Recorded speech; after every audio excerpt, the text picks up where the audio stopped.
Good morning class. Today we are discuss about what is energy conservation in detail.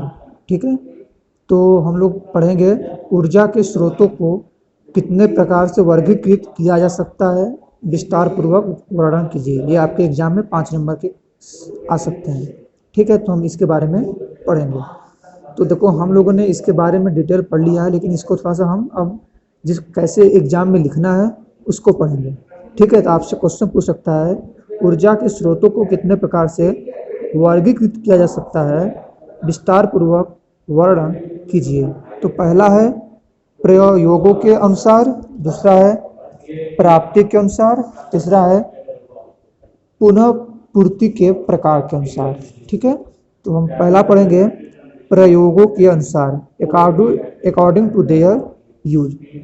इनके अनुसार ये मुख्यतः 2 प्रकार के होते हैं। पहला वाणिज्यिक ऊर्जा, जिसको हम बोलते हैं कॉमर्शियल एनर्जी सोर्सेस।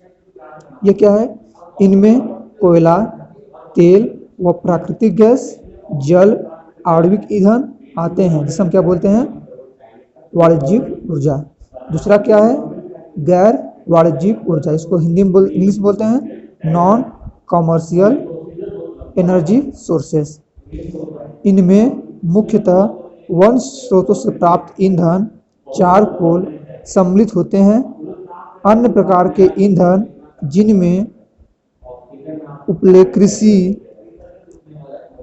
अपशिष्ट तथा वनों, कपड़ा उद्योग, घरेलू अथवा उद्योगों का कूड़ा करकट आदि इनमें शामिल किए जाते हैं, जिसे क्या बोलते हैं हम? गैर वाणिज्यिक ऊर्जा। ये किसके आधार पर था? प्रयोगों के आधार पर। अब दूसरा किस पे है? प्राप्ति के अनुसार, according to their sources. There are 2 type also. परंपरागत स्रोत, जिसे बोलते हैं कन्वेंशियल सोर्स। इनमें जीवाश्म ईंधन ही मुख्य हैं, जिनमें कोयला, तेल, गैस तथा लकड़ी को सम्मिलित किया जा सकता है। दूसरा क्या है? गैर परंपरागत स्रोत, नॉन कन्वेंशियल सोर्सेस। इनमें सौर ऊर्जा, आणविक ऊर्जा, जल ऊर्जा, भूतापी ऊर्जा, बायोगैस, समुद्री ऊर्जा, पशु तथा कृषि से प्राप्त अपशिष्ट आदि शामिल हैं। ये आपका कौन सा ऊर्जा है? प्राप्ति के अनुसार। तीसरा है पुनः पूर्ति के प्रकार के अनुसार कितने ऊर्जा हैं? ये मुख्यतः 2 प्रकार के होते हैं, नवीकरण ऊर्जा, दूसरा क्या है?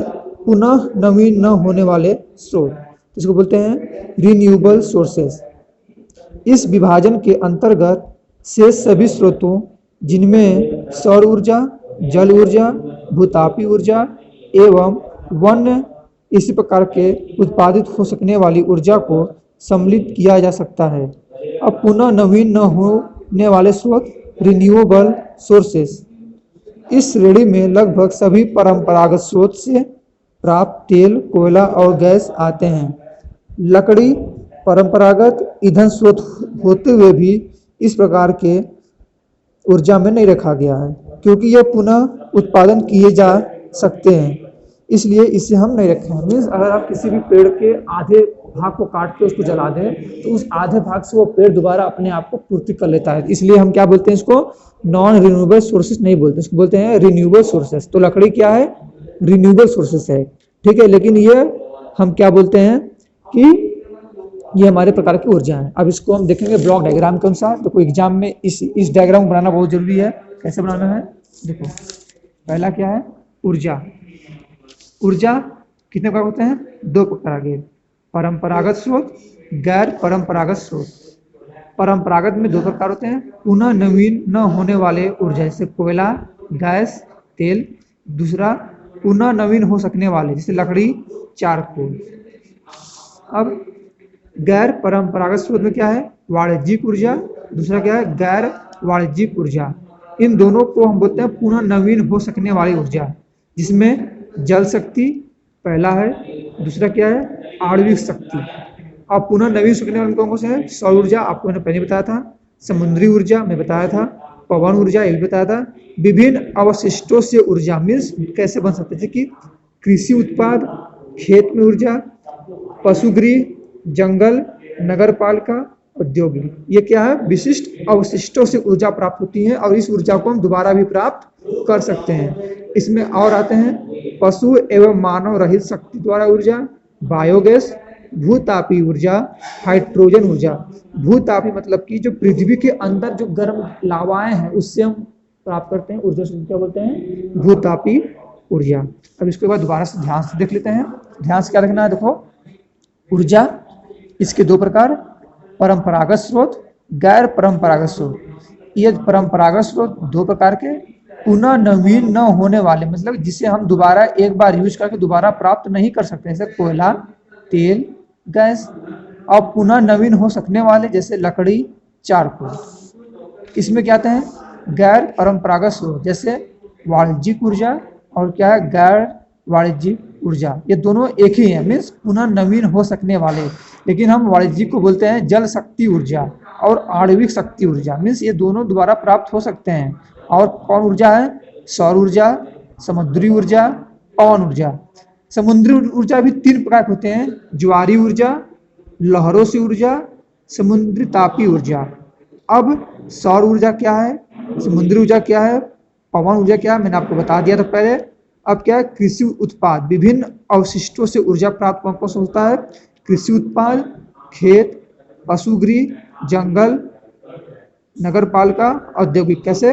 तो कृषि द्वारा जो हमारे गेहूं या फिर चावल, धान की जो हमारे कुछ बचते हैं कटने के बाद, तो उसको जलाकर हम क्या प्राप्त करते हैं?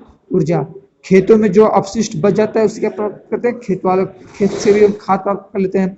पशुगृह, जो गाय के गोबर होते हैं उससे भी हम प्राप्त कर लेते हैं। जंगल में जो लकड़ियाँ होती है उससे भी प्राप्त करते हैं। नगर पालिकाओं में जो गंदे होते हैं उससे प्राप्त करते हैं। और औद्योगिकों में जो हमारे पास कुछ मटेरियल बच जाते हैं जो कि हम सामानों में यूज करते हैं, और जो और अपशिष्ट बच जाते हैं उससे भी हम क्या कुछ ऊर्जा प्राप्त कर लेते हैं।